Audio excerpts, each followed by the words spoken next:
Hello and welcome to the episode of Scenes for Us. As you can see, I'm out with the SL today and I've shot myself in the foot really because I said in the recent videos all my mechanical stuff was sorted and I hopefully won't have any more problems. Now as soon as I've said that, I've now got a problem with this car. Basically when I'm driving the car, not so much when it's cold start, when it's warmed up a bit, I will be changing gear or reversing around the drive, change it from drive into reverse and the car cuts out. Now, thankfully, this is quite a common issue with the car, and we're going to go and pop the bonnet now. I'm going to show you exactly what I think is the problem with this. I've got the parts here, just over there to put onto the car, and we'll get it changed, get it sorted, hopefully get the issue sorted.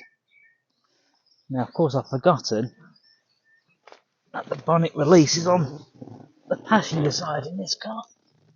There we go. Every other car's on the driver's side, that's what's so confusing. Find the release, there we go.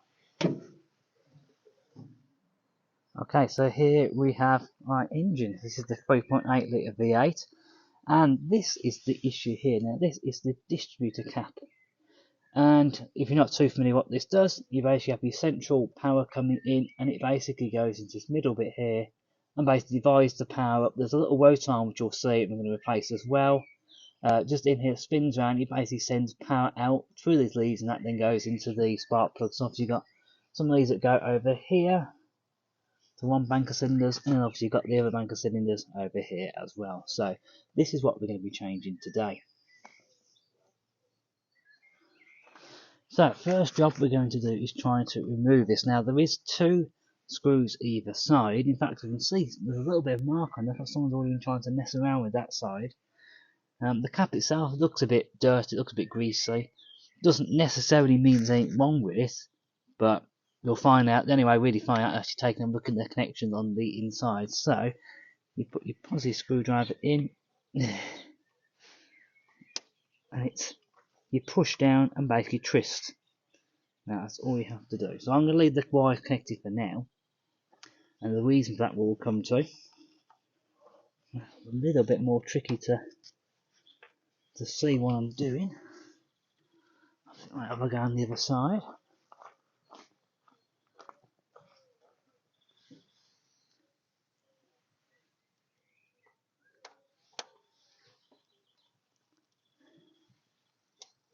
Right, and as easy as that, it is off. And oh yes, that doesn't look particularly good. I must admit, I can see why we might be having some issues with our core pack here. Right, so leave that for now. We're going to get a new part. So I've got my new rotor arm here, which is about £20. I think that's what we're going to replace first. That should just pull out, he says. There we go, like so. Let's open a brand new one.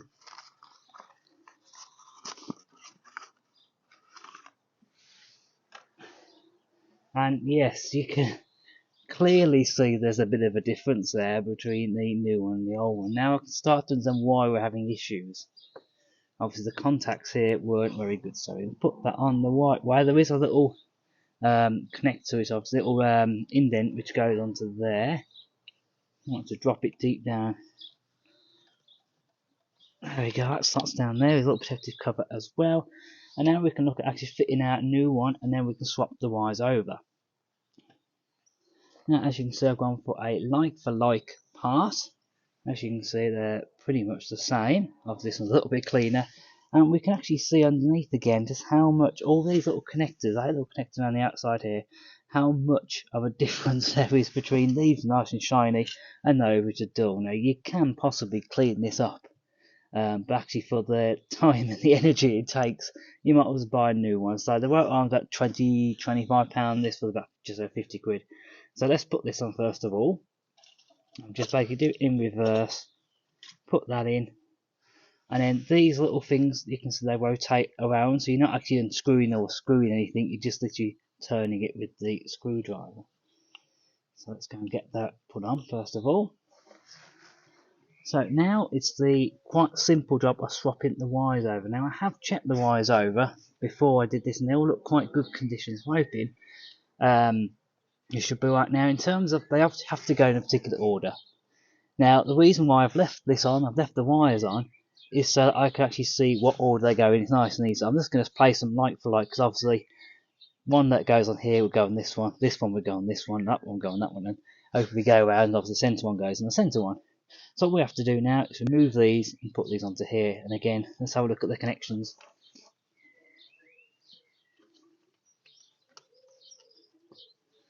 And again, even these connections look quite good. Make sure that one.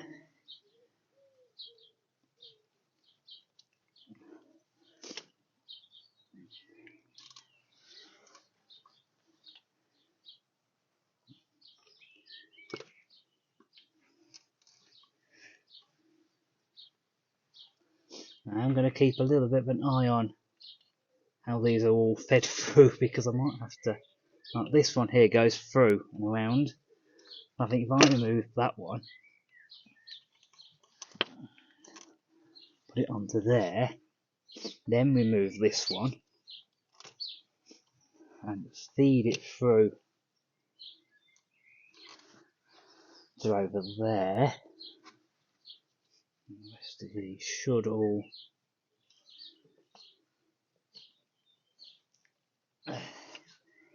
the pace. There we go, a little bit of a wiggle to help them off. Alright, then we've got our central one in the middle, and there we go, that's got rid of that. Alright, I'm just going to give these a good push down. Also making sure, because I did have one that the side also I lift up on, obviously don't want that. Just try and make sure all these are pushed on. There's a bit of a wire getting in the way there. On final check to make sure they're all on. Everything looks nice, there's no wires really out of place. Right, I think now we're going to attempt to start the car and see what it sounds like.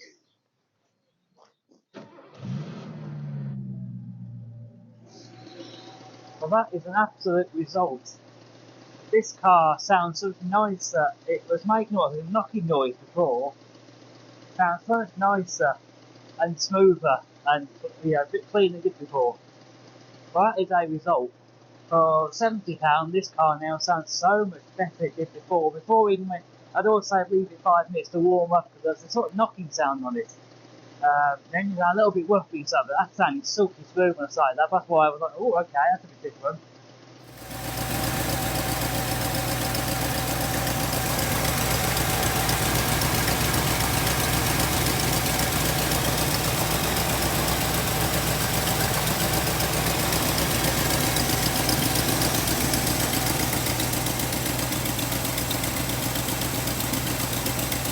The other test that I might have to sort of do some more when I'm driving is start switching it between gears, because that's when I was having problems.